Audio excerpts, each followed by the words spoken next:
नमस्कार।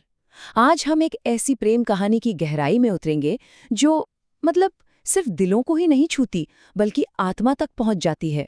जी हाँ, हम बात कर रहे हैं राधा और कृष्ण की अमर प्रेम कहानी की। चलिए शुरू करते हैं ये खूबसूरत सफर।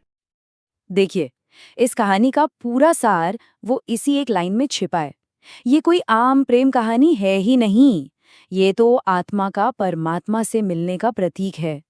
ये हमें बताती है कि असली प्रेम जो होता है ना, वो जिस्मानी या दुनियावी हदों से बहुत बहुत ऊपर की चीज है।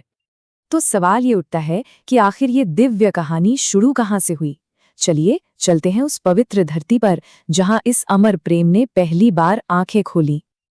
जरा कल्पना करके देखिए वृंदावन की। एक ऐसी जगह जिसके बारे में कहते हैं कि वहां की हवा में, मिट्टी के कण कण में सिर्फ प्रेम और मिठास घुली हुई है। तो ये सिर्फ एक लोकेशन नहीं है, ये वो दिव्य स्टेज है जहां राधा और कृष्ण की कहानी ने पहली सांस ली थी। तो इस कहानी के केंद्र में है दो दिव्य हस्तियां। एक तरफ है कृष्ण, भगवान विष्णु के अवतार, अपनी चंचल लीलाओं और उस मन मोह लेने वाली बांसुरी के लिए मशहूर। और दूसरी तरफ राधा, जो खुद प्रेम का, निस्वार्थ भक्ति का जीता जागता स्वरूप है। तो फिर इन दोनों का मिलन हुआ कैसे? और ऐसा क्या था इस मिलन में जो इसे किसी भी साधारण रिश्ते से कहीं ज्यादा खास बनाता है? ये वो मिलन था जिसने उन्हें दो से हमेशा हमेशा के लिए एक कर दिया। कहते हैं कि जब कृष्ण अपनी बांसुरी बजाते थे तो पूरा का पूरा ब्रजमंडल बस झूम उठता था। इंसान, जानवर, पेड़ पौधे सब उस धुन में खो जाते थे। लेकिन राधा के लिए ये सिर्फ एक मीठी धुन नहीं थी, नहीं, ये एक आध्यात्मिक पुकार थी। एक ऐसी आवाज जिसे सिर्फ और सिर्फ उनका दिल ही समझ सकता था। और फिर आती है वो खास रात, वो दिव्य रात जब कृष्ण ने रासलीला रचाई। रासलीला मतलब प्रेम और आनंद का वो अलौकिक नृत्य जहां भक्त और भगवान के बीच कोई दूरी नहीं रहती। ये इस कहानी का कह सकते हैं एक बहुत ही अहम मोड़ था। अब यहाँ एक बड़ी ही दिलचस्प बात सामने आती है। देखिए, रासलीला में कृष्ण ने एक ऐसी लीला रची कि हर गोपी को यही लग रहा था कि कृष्ण सिर्फ और सिर्फ उसी के साथ नाच रहे हैं। तो सवाल ये है कि अगर वो सबके साथ थे तो फिर राधा के साथ उनका नृत्य इतना अलग, इतना खास क्यों माना जाता है? और इसका जवाब सच में हैरान कर देता है, क्योंकि राधा के साथ कृष्ण का वो रास, वो असल में नृत्य था ही नहीं। वो तो ध्यान की, मेडिटेशन की सबसे ऊंची अवस्था थी। वो प्रेम से भी परे एक हो जाने का एहसास था।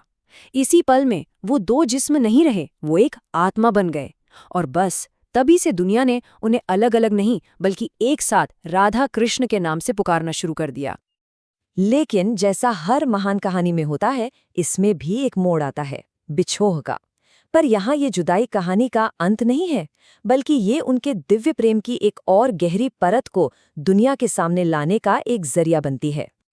हुआ ये कि वक्त बदला और कृष्ण को अपने जीवन का जो असल मकसद था उसे पूरा करने के लिए, यानी कंस का वध करने के लिए, वृंदावन छोड़कर मथुरा जाना पड़ा। और बस यहीं से उनके प्रेम की सबसे बड़ी परीक्षा शुरू हुई। एक ऐसी परीक्षा जिसने दुनिया को दिखाया कि उनका प्यार असल में कितना गहरा था। और इस मौके पर राधा ने जो किया वो किसी को भी हैरान कर सकता है। कृष्ण जा रहे थे, लेकिन राधा ना तो रोई और ना ही उन्होंने उन्हें रोकने की कोई कोशिश की, बल्कि वो मुस्कुराई। हाँ, उनके चेहरे पर एक शांत सी मुस्कान थी, क्योंकि वो जानती थीं कि उनका प्रेम इन दूरियों या बंधनों से कहीं बढ़कर है। उनके जो आखिरी शब्द थे वो आज भी गूंजते हैं। उन्होंने कहा, प्राण चाहे जहां रहे, मन तो सदा तुम्हारे संग रहेगा। जरा सोचिए, इन छोटे से वाक्यों में कितनी गहरी फिलॉसफी है। ये वो प्यार है जो शरीर का नहीं, चेतना का है, जहां फिजिकल डिस्टेंस कोई मायने ही नहीं रखता। और कृष्ण का जवाब वो भी उतना ही गहरा था। उन्होंने कहा, राधे, जहां प्रेम होगा वहां मैं रहूंगा।